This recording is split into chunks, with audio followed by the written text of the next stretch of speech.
بسم اللہ الرحمن الرحیم۔ میں ہوں آپ کا میزبان مفتی ثاقب علی۔ آج کے سیشن میں ہم سب سے پہلے یہ پڑھیں گے کہ ہر کام کے شروع کرنے سے پہلے بسم اللہ اور الحمدللہ پڑھنی چاہیے، جس کا حدیث میں تذکرہ ہے۔ دوسرے نمبر پہ ہم اس پہ بات کریں گے کہ آیا کون سے اشعار ہیں جن کے شروع میں بسم اللہ پڑھنی چاہیے اور کن اشعار کے شروع میں بسم اللہ نہیں پڑھنی چاہیے۔ تیسرے نمبر پہ ہم بات کریں گے وہ قصے جو جھوٹے مشہور ہیں، آیا ان قصوں کے شروع میں بسم اللہ پڑھنی چاہیے یا نہیں پڑھنی چاہیے۔ اور چوتھے نمبر پہ پھر ہم ایک کتاب کلیۃ و دمن اس سے ایک قصہ آپ کے لیے نقل کریں گے۔ اور پانچویں نمبر پہ پھر ہم اس پہ بات کریں گے کہ آیا بسم اللہ سے پہلے اعوذ باللہ پڑھنی چاہیے یا نہیں۔ اور آخر میں پھر ہم اس پہ بات کریں گے کہ آیا قرآن شریف کی آیت کو اگر دلیل کے طور پر پیش کیا جائے تو اس سے پہلے بسم اللہ پڑھنی چاہیے یا نہیں۔ چلیے آج کے اس سیشن کو شروع کرتے ہیں۔ محترم سامعین، حدیث میں آپ صلی اللہ علیہ وسلم ارشاد فرماتے ہیں کل امر ذی بال لم یبدأ فیہ ببسم اللہ فہو اقطع، کل امر ذی بال لم یبدأ بحمد اللہ فہو اقطع، وفی روایت فہو اجزم۔ یہ میں نے آپ کے سامنے آپ صلی اللہ علیہ وسلم کی دو حدیث مبارکہ پیش کی، جس کا ترجمہ یہ ہے کہ ہر نیک کام، مثلا ہم کھانا کھاتے ہیں، کپڑے پہنتے ہیں، اسی طرح کھانا پکاتی ہیں عورتیں گھروں میں، یا اس طرح ہم کوئی لکھائی کرنا چاہتے ہیں، تو ہر نیک کام کرنے کے شروع کرنے سے پہلے ہمیں بسم اللہ اور الحمدللہ پڑھنی چاہیے۔ ابھی آپ صلی اللہ علیہ وسلم کا ارشاد گرامی ہے، اگر آپ چاہتے ہو کہ آپ کے اس کام میں برکت ہو، معنی یہ کہ اس کام کے جتنے بھی نقصانات ہیں، یعنی مثلا کھانا کھانے کے فوائد بھی ہیں اور کھانے کے نقصانات بھی ہیں، اگر آپ چاہتے ہیں کہ جو آج کا جو آپ کا کھانا ہے اس میں جتنے بھی نقصان ہیں اس نقصان سے اللہ آپ کو بچائے اور جتنے بھی فائدے ہیں وہ آپ کو ملیں، تو وہ آپ کو اس طریقے سے ملیں گے کہ آپ کھانے سے پہلے بسم اللہ اور الحمدللہ پڑھیں گے تب۔ اسی طرح ہر چیز میں فائدے بھی ہیں، نقصان بھی ہیں۔ مثلا ایک بندہ لکھنا چاہتا ہے، لکھنے میں بھی فائدے اور نقصان ہیں، کھانے میں بھی فائدے اور نقصان ہیں۔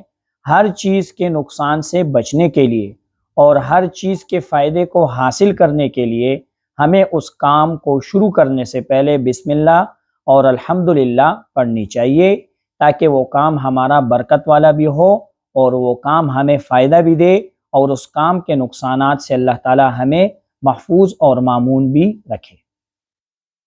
پیغمبر فرماتے ہیں اگر کسی نے اچھے کام کے شروع کرنے سے پہلے بسم اللہ نہ پڑھی تو خود آپ صلی اللہ علیہ وسلم کا فرمان ہے کہ اس کا وہ کام بے برکت والا ہوگا، اس کا وہ کام ایسا ہوگا دم بریدہ، جس طرح ایک جانور کی دم کاٹ دی جائے تو تھوڑا سا فائدہ ختم ہو جاتا ہے، ایسے ہی اس کام سے آپ کو فائدہ کامل نہیں ملے گا۔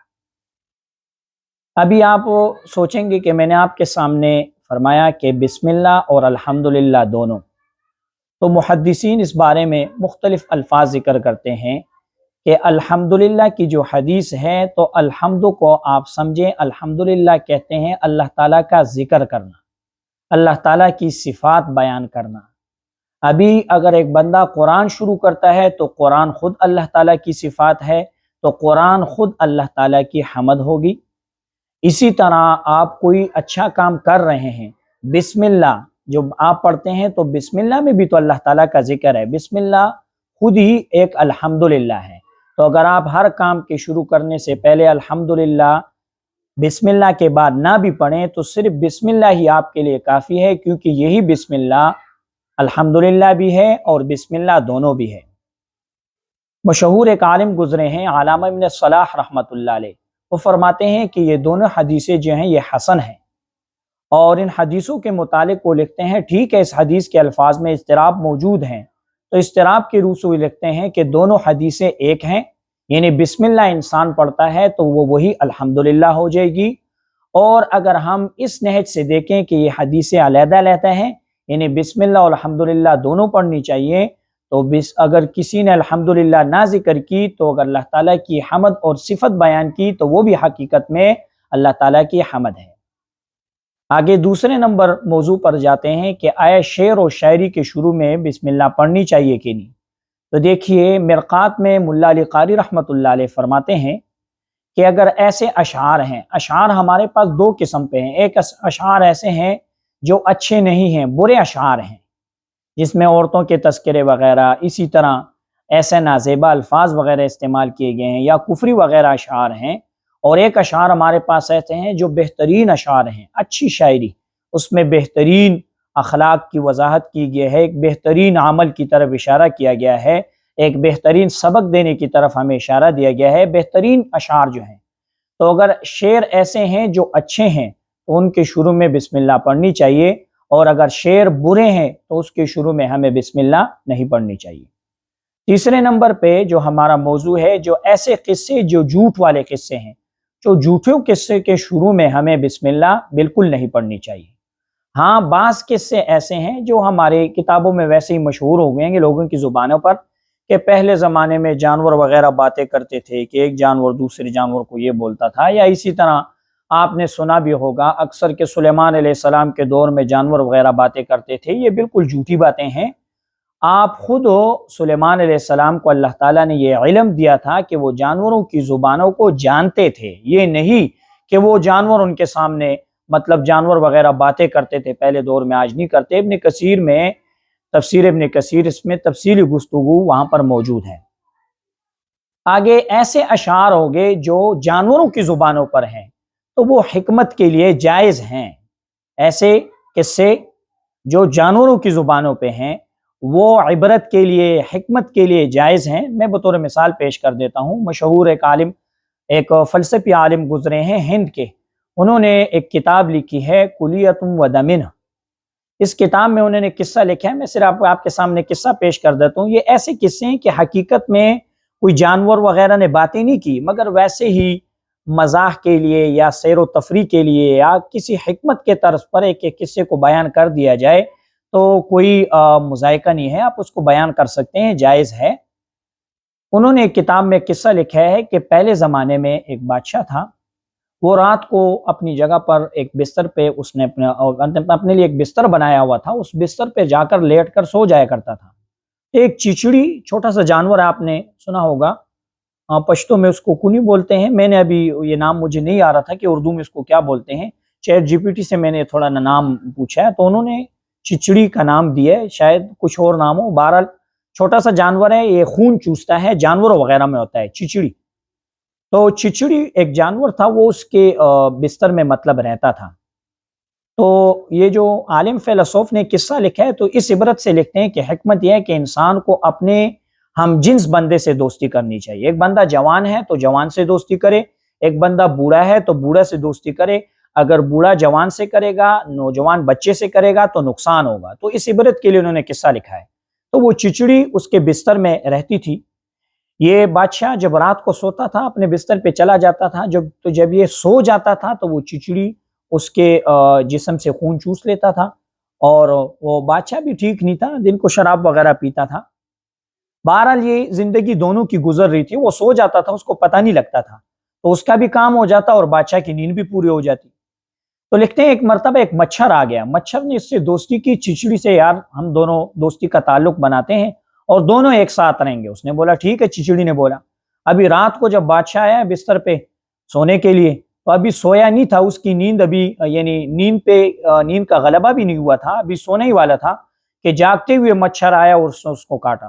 بادشاہ بھی بڑا پریشان ہوا اور فوراً اس نے بستر وغیرہ سپاہیوں کو بلایا کہ بھائی دیکھو یار، میری اس چارپائی میں کیا چیز ہے جو مجھے کاٹ رہی ہے۔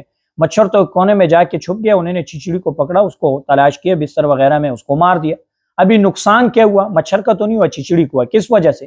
کہ چچڑی کے لیے دوستی چچڑی کے ساتھ کرنی چاہیے تھی، مچھر کے ساتھ نہیں کرنی چاہیے۔ تو یہ دیکھیے قصے میں ایک عبرت ہے، مگر ایسے قصے ویسے جانوروں کے زبانوں پر ہوتے ہیں، مطلب ایک جانور باتیں کر رہا ہے، حقیقت میں ایسی کوئی بات نہیں ہوتی۔ بچوں کے لیے ویسے آپ ذکر کر سکتے ہیں۔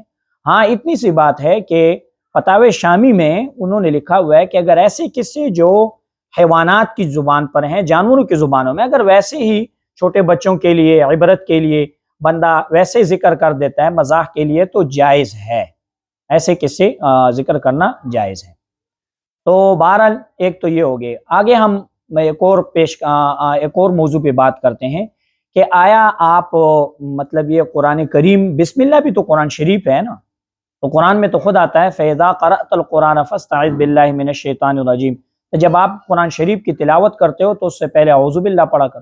تو پھر تو چاہیے بسم اللہ بھی جب قرآن شریف ہے تو ہر بسم اللہ سے پہلے ہمیں اعوذ باللہ پڑھنی چاہیے. ہر بسم اللہ سے پہلے ہمیں اعوذ باللہ پڑھنی چاہیے. تو دیکھیے میں آپ کو سمجھا دیتا ہوں. جہاں پر ہم بسم اللہ کو قرآن کی حیثیت سے پڑھتے ہیں، مطلب آپ ایک سورت شروع کر رہے ہو بسم اللہ الرحمن الرحیم الم تر کیف، تو یہاں پہ بسم اللہ کو آپ نے بسم اللہ قرآن کی حیثیت سے پڑھا. جب آپ قرآن کو قرآن کی حیثیت سے پڑھے گے، تلاوت کی حیثیت سے پڑھو گے، تو پھر آپ کو بسم اللہ سے پہلے اعوذ باللہ پڑھنی پڑے گی. اور اگر آپ قرآن کو قرآن کی حیثیت سے نہیں پڑھ رہے، کسی اور جگہ ویسے ہی دلیل کے طور پہ پیش کر رہے ہو، یا ویسے ہی بسم اللہ یعنی کھانے سے پہلے بسم اللہ پڑھ رہے ہو، لباس سے پہلے بسم اللہ پڑھ رہے ہو، تو یہاں پر کھانے اور لباس سے پہلے جو بسم اللہ پڑھی جا رہی ہے وہ قرآن کی حیثیت سے نہیں ہے. تو جہاں پہ قرآن کی حیثیت سے ہوگی وہاں پہ آپ کو اعوذ باللہ پڑھنی چاہیے، جہاں قرآن کی حیثیت سے نہیں ہوگی وہاں آپ کو اعوذ باللہ نہیں پڑھنی چاہیے. آگے اگر کوئی بندہ قرآن شریف کی آیت کو بطور دلیل پیش کر دے تو بطور دلیل اس سے پہلے اعوذ باللہ پڑھنی چاہیے کہ نہیں پڑھنی چاہیے. سنت یہ ہے کہ آپ نہ پڑھیں. ابو طلحہ رضی اللہ تعالیٰ عنہ آپ صلی اللہ علیہ وسلم کے پاس آئے اور آپ صلی اللہ علیہ وسلم سے فرمانے لگے کہ میرا ایک باغ ہے، میں اس کو صدقہ کرنا چاہتا ہوں. آپ صلی اللہ علیہ وسلم نے فرمایا کیوں؟ انہوں نے آیات پیش کی لن تنالوا البر حتى تنفقوا مما تحبون. دیکھیے انہوں نے یہاں پہ آیات پیش کی ہے، اعوذ باللہ نہیں پڑھ، بسم اللہ بھی نہیں پڑھی، مگر آپ صلی اللہ علیہ وسلم نے انہیں کچھ نہیں کہا. تو اگر بطور استدلال قرآن کو پیش کیا جائے، وہاں پر بسم اللہ نہ پڑھی جائے تو کوئی مذائقہ نہیں ہے، جائز ہے. اور باقی علمی اختلاف موجود ہے کہ کافی کتابوں میں بسم اللہ کے بعد الحمدللہ نہیں لکھی گئی، تو کیوں نہیں لکھی گئی؟ تو انشاءاللہ وہ علمی گفتگو ہے، وہ کتابوں میں ان کے جوابات موجود ہیں کہ حدیث میں جو الحمدللہ کا تذکرہ ہے یا بسم اللہ کا، تو ضروری نہیں ہے کہ بندہ لکھائی پہ لکھے. اگر لکھ کے بھی الحمدللہ ہو سکتی ہے اور زبان سے بھی، تو ہو سکتا ہے اس کتاب کے مصنف نے زبان سے کہی ہو، لکھنے میں اس نے الحمدللہ نہ لکھی ہو. دوسرے نمبر پہ بات یہ ہے کہ یہ بھی ہو سکتا ہے کہ مصنف نے کسی کتاب لکھنے والے نے الحمدللہ نہیں لکھی کیونکہ وہ اللہ تعالیٰ کی صفات بیان کر رہا ہے، وہ صفات اللہ تعالیٰ کی ایک حمد ہو گئی نا. امید ہے کہ آج کا سیشن آپ کو سمجھ آ گیا ہوگا. آج تک کے لیے اجازت دیجیے. اللہ حافظ.